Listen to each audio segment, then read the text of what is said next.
This is the garden. In the winter time,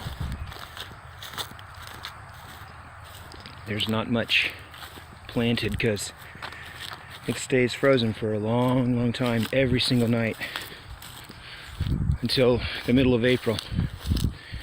I gotta tie this thing up because horses will get it. If I don't, they'll get in here and tear up everything. So will the goats. Just use a cattle panel. You'll have to stay out. You have to stay out. There we go. Show you what we have.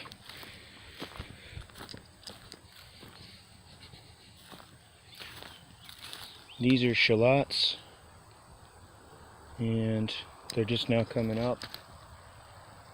And there's some Greek oregano. I put some old tea bags inside of them.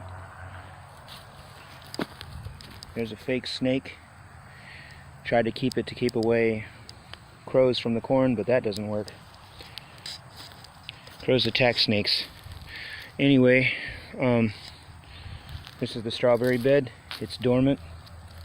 There's some more tea bags that'll be rotted down by the time they wake up in the spring.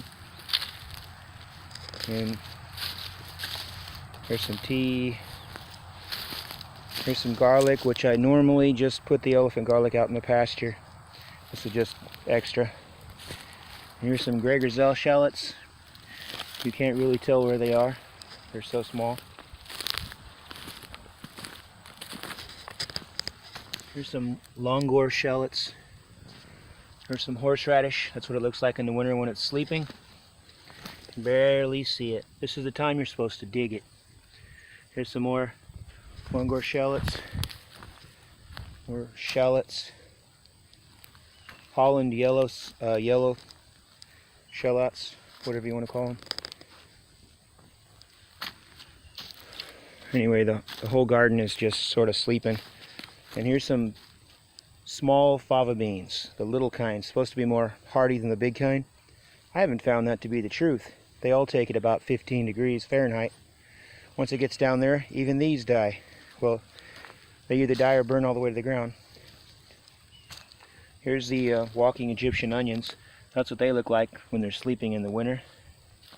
And see, alliums, they wake up in the winter time and they sleep all summer, but I call this sleeping, but actually they just woke up and they're growing extremely slow during the winter. Here's some more favas, more favas, more favas, more favas, and here's some Egyptian onions. There's some leeks. They're real winter hardy, but they don't really grow in the winter. Here's another line of favas. Here's some more stuff I got planted. And here's how I do my trellises. Along here are Austrian winter peas, all along those trellises. And I got them on the side so they stay out of my way. I don't really care whether they go east, west, north, or south. It doesn't make any difference.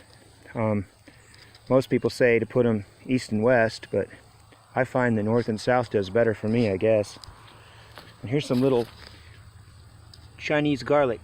It's different than garlic. It makes a real clump down there, and it only is eaten for the leaves. It's real tasty. I got these blackberries.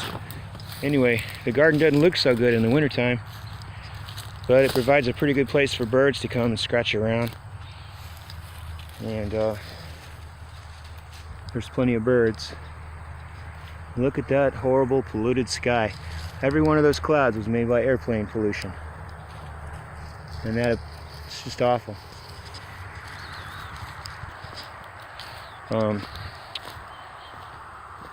All these weeds that I got clumped up, I don't believe in compost piles. I just clump them up and they dry up, and I use them to mulch when I'm ready to plant. And they just break down. And underneath them, the soil is really rich. It just gets really rich. Look at that soil. just like it does in the forest. And here's some winter annual ryegrasses and wheatgrass, I guess. Probably wheatgrass. Some of the wheat has actually survived, I guess. The horses got in and ate the tops off all my wheat in the springtime.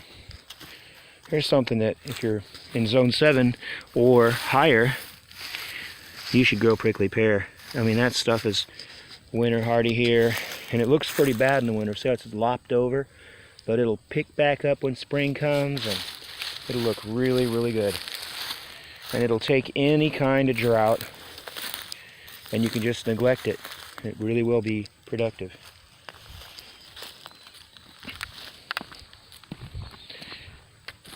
That's it. That's all I got to tell you about. Just a few things.